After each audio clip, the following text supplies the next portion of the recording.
کا اگر ہم یہ پورا عمل کر کے آئیں لیکن ہم اس جگہ کو اس پر کنیکٹ نہ کر سکیں کہ ہم اپنی عملی زندگی میں ہم امید کا دامن ہاتھ سے نہ چھوڑیں جب ہمیں ہارڈ شپس کا سامنا کرنا پڑتا ہے۔ دوسرا میسج ہمیں یہ ملتا ہے کہ جب ہم بی بی ہاجرہ کے اس واقعے کو دیکھتے ہیں، جب ہم صفا و مروہ کے اس واقعے کو دیکھتے ہیں اور اس کو شعائر اللہ قرار دیا گیا ہے، تو اس میں دوسرا میسج یہ ہے کہ ہمیں یہ پتہ چلتا ہے۔ مجھے یہ بتائیں کہ کیا بی بی ہاجرہ نے یہ تصور بھی کیا تھا کہ اسماعیل جب اسی زمین پر اپنی ایڑیوں سے اس کو جو ہے زمین پر اپنی ایڑیاں رگڑیں گے تو وہاں سے ایک آب زمزم جو ہے وہ پیدا ہوگا؟ اس سے ہمیں ایک میسج ملتا ہے، اور میسج یہ ملتا ہے کہ اللہ تعالی کبھی ہمیں ایسے راستے سے ہماری مدد کرتا ہے کہ جس کا ہم نے تصور بھی نہیں کیا ہوتا۔ اسی لیے سورہ طلاق کی آیت نمبر 3 میں ارشاد ہوتا ہے وَيَرْزُقْهُ مِنْ حَيْثُ لَا يَحْتَسِبْ، کہ اللہ تعالیٰ ایسے راستے سے رزق پہنچاتا ہے کبھی کبھی کہ جس کا انسان نے کبھی سوچا بھی نہیں ہوتا، جو انسان کے وہم و گمان میں بھی کبھی نہیں ہوتا کہ کس طریقے سے یہ رزق جو ہے اس تک ملا۔ تیسرا میسج ہمیں یہ ملتا ہے کہ امید اور خوف، کہ اس کا دامن ہاتھ سے نہ چھوڑے انسان۔ بی بی ہاجرہ کے اس واقعے کے اندر صفا و مروہ کے ایک پہاڑی سے دوسری پہاڑی میں آپ کا پانی کی تلاش میں دوڑنا، یہ ہمیں دو ایک بڑے امپورٹنٹ پرنسپل کی طرف متوجہ کرتا ہے جو ہماری زندگی میں بہت اہم کردار ادا کرتا ہے، لیکن ہم اس پرنسپل کو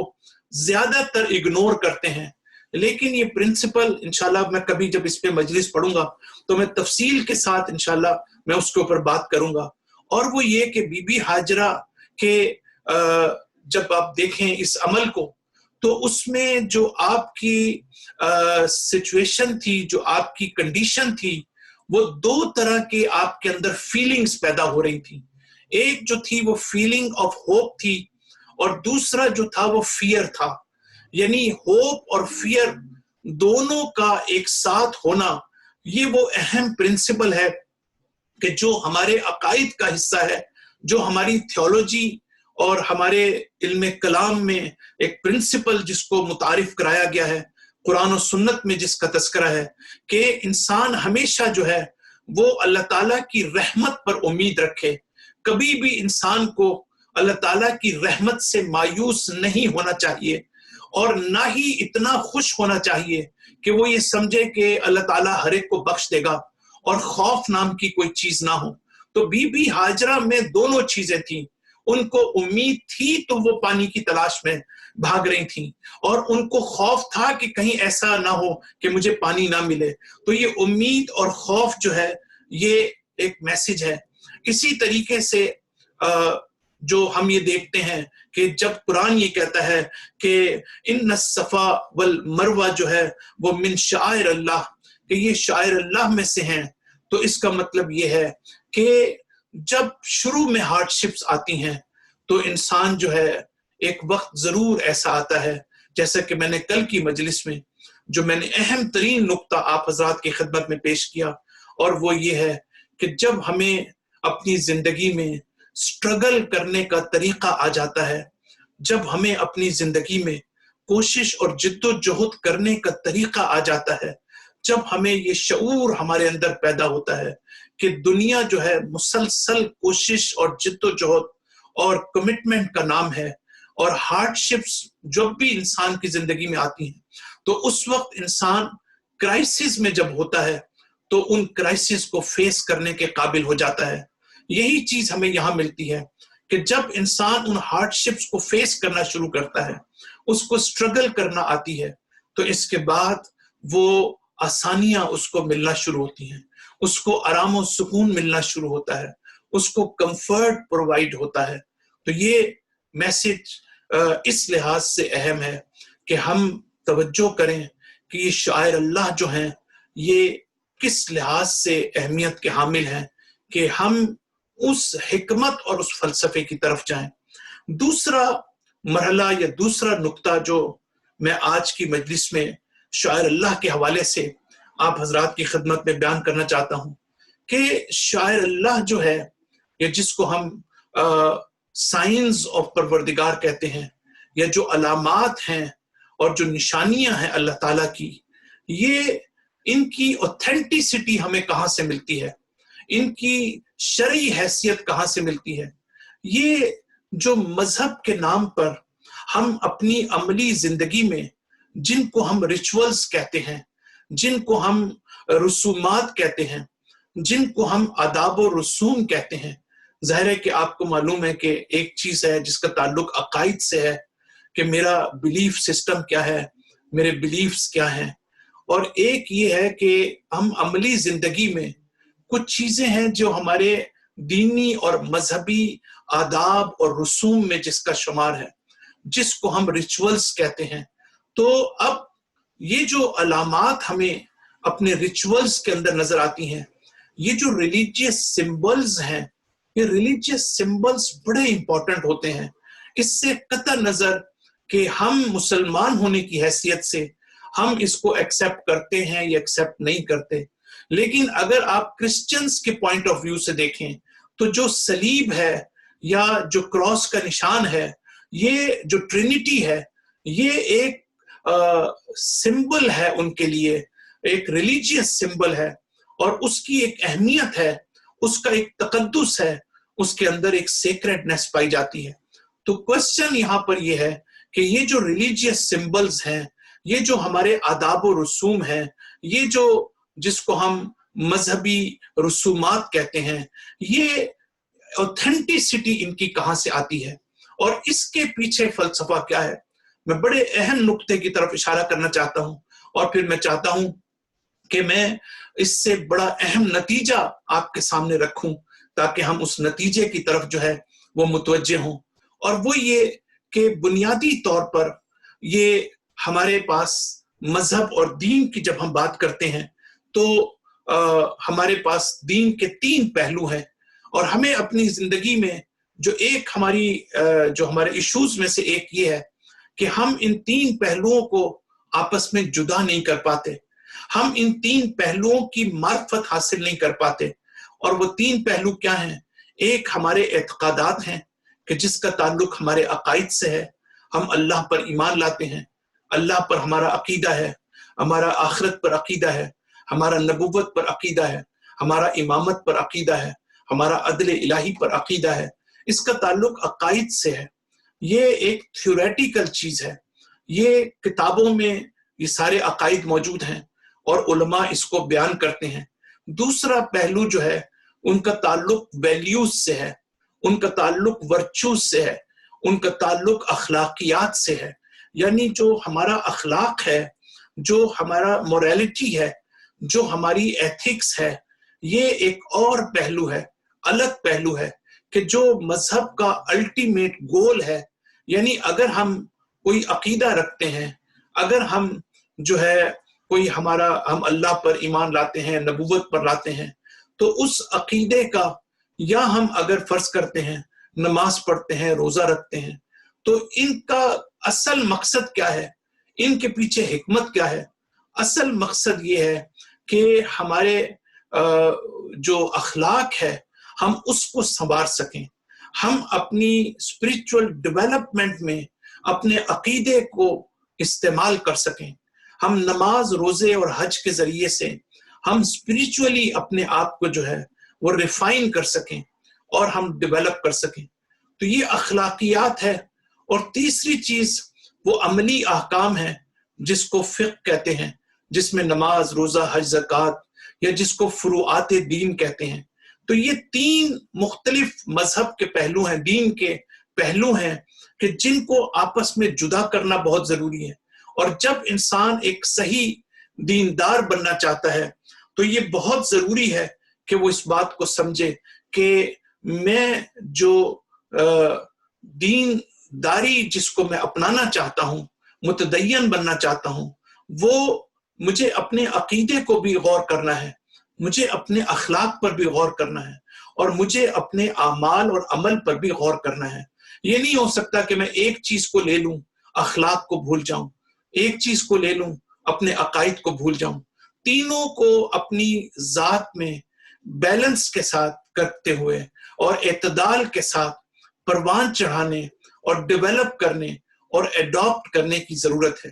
ہمارے ہاں کبھی ہم ایک چیز کو چھوڑ دیتے ہیں، دوسری چیز کو پکڑ لیتے ہیں، دوسری کو چھوڑتے ہیں، تیسری کو پکڑ لیتے ہیں۔ کوئی نماز بہت زیادہ پڑھتا ہے، عبادات بہت زیادہ کرتا ہے، عقیدے کے لحاظ سے اس میں بہت خامیاں ہیں۔ کوئی جو ہے عقیدہ اس کا اچھا ہے تو اخلاقی لحاظ سے ہم لوگ کرپٹ ہیں، اخلاقی لحاظ سے ہماری بہت بری حالت ہے۔ ہمیں بیسکس ایٹیکیٹس جو ہیں کہ جس کا تعلق ویلیوز سے ہے، ورچوز سے ہے، ہم اس کی طرف متوجہ نہیں ہوتے۔ تو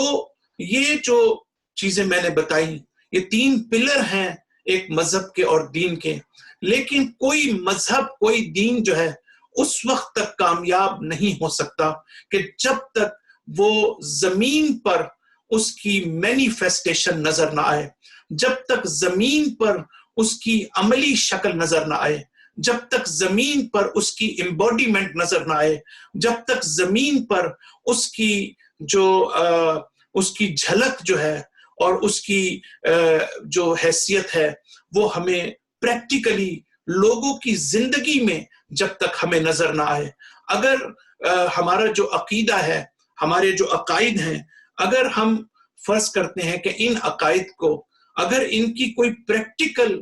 شکل نہ ہوتی تو یہ عقائد کبھی بھی، یہ دین جو ہے وہ جب تک لوگوں کی زندگی میں نہیں آئے گا اس وقت تک کوئی بھی دیندار نہیں بن سکتا۔ یہی وجہ ہے کہ امام حسین علیہ السلام نے کربلا کے اندر جو ہے وہ اسلام کے بنیادی اصولوں کی مجسم تصویر پیش کرنے کی کوشش کی ہے۔ آپ نے اسلام کے نظام اخلاق کو،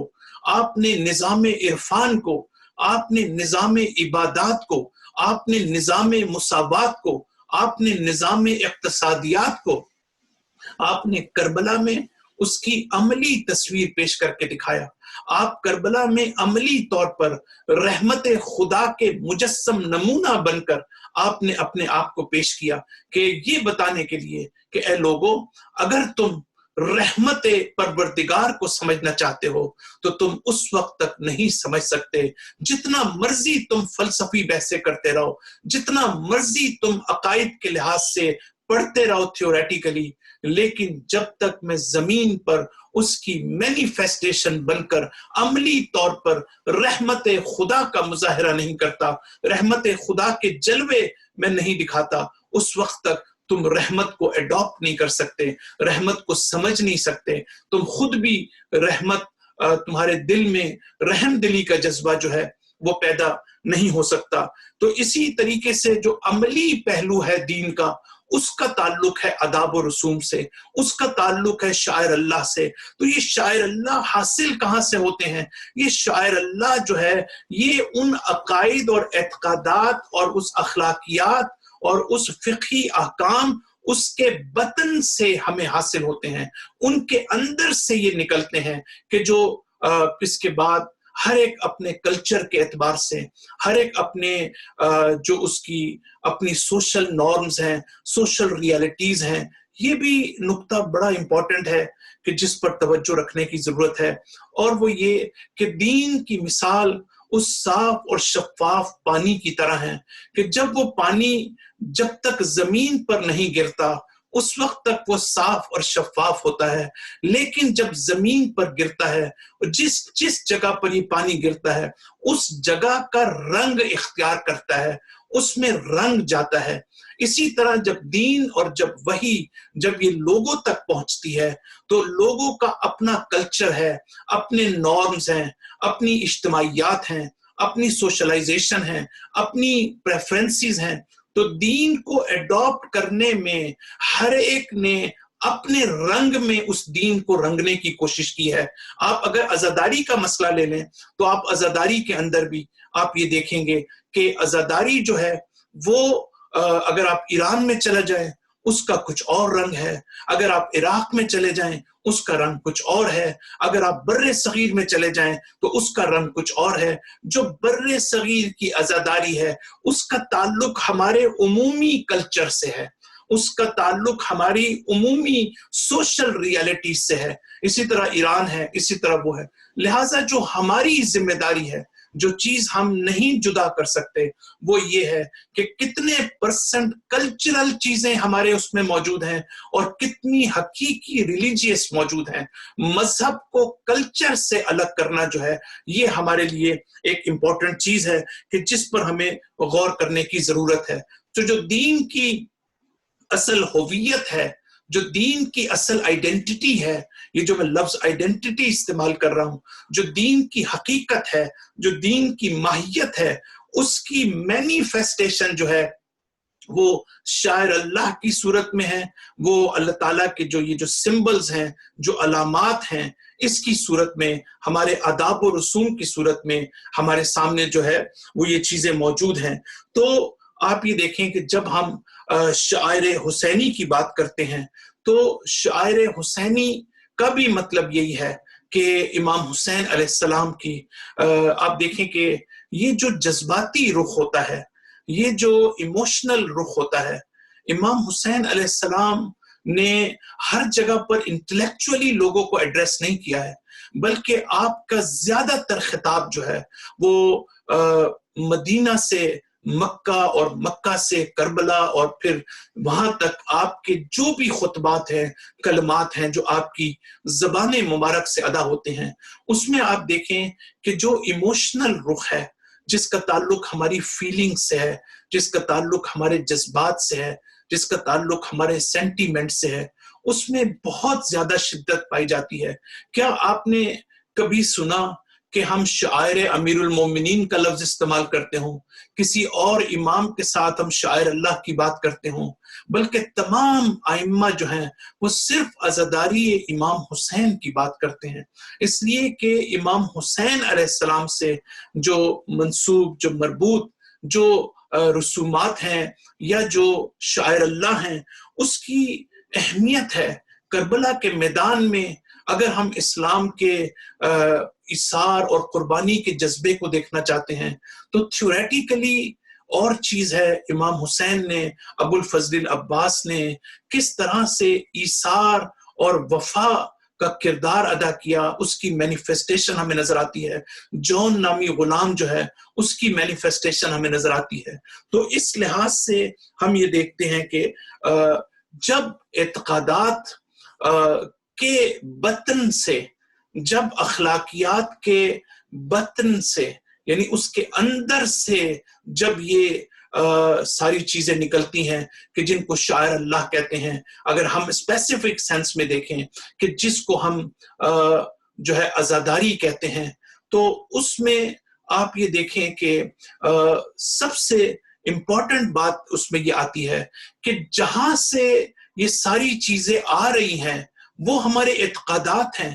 وہ ہمارے اخلاقیات ہیں، وہ ہمارے پریکٹیکل جو عمل ہے ہمارا، نماز، روزہ، حج، زکوٰۃ، اس سے اس کا تعلق ہے۔ تو اس کا مطلب یہ ہے کہ دین کے نام پر ہم جو بھی آداب و رسوم ہیں، جو بھی ہم شاعر اللہ ہیں جن کو ہم سمجھتے ہیں، تو ان کو جو ہے اس کے پیچھے جو مقصدیت موجود ہے، اس مقصدیت کو جو ہے فلفل کرنا بہت ضروری ہے، اس کو ایڈریس کرنا جو ہے بہت ضروری ہے۔ لہٰذا اس لحاظ سے اس بات کی بہت زیادہ اہمیت ہے کہ فرض کرتے ہیں کہ جہاں سے یہ ساری چیزیں آئی ہیں، جہاں سے یہ شاعر حسینی آئے ہیں، وہ اس کا اصل مقصد کیا ہے؟ محرم الحرام میں اس کا مقصد یہ ہے کہ ہم جو ہے اس کے ذریعے سے ہمارے عقائد مضبوط ہوں، اس کے ذریعے سے ہمارا اخلاقیات مضبوط ہو، اس کے ذریعے سے ہماری دین کا جو عملی پہلو ہے وہ جو ہے اس کو مضبوط ہونا چاہیے۔ اب یہ شاعر اللہ جو ہے یہ ڈیپینڈ کرتا ہے یہ کس کے ہاتھ میں چلے جاتے ہیں۔ اگر یہی شاعر اللہ جو ہے کسی ایسے افراد کے ہاتھ میں چلے جائیں کہ جن کو دین کے بنیادی اصولوں کا نہیں پتا، جن کو زمان و مکان کا نہیں پتا، جن کو ٹائم اینڈ سپیس کا نہیں پتا، جن کو زمانے کے حالات کا نہیں پتا، جن کو اپنے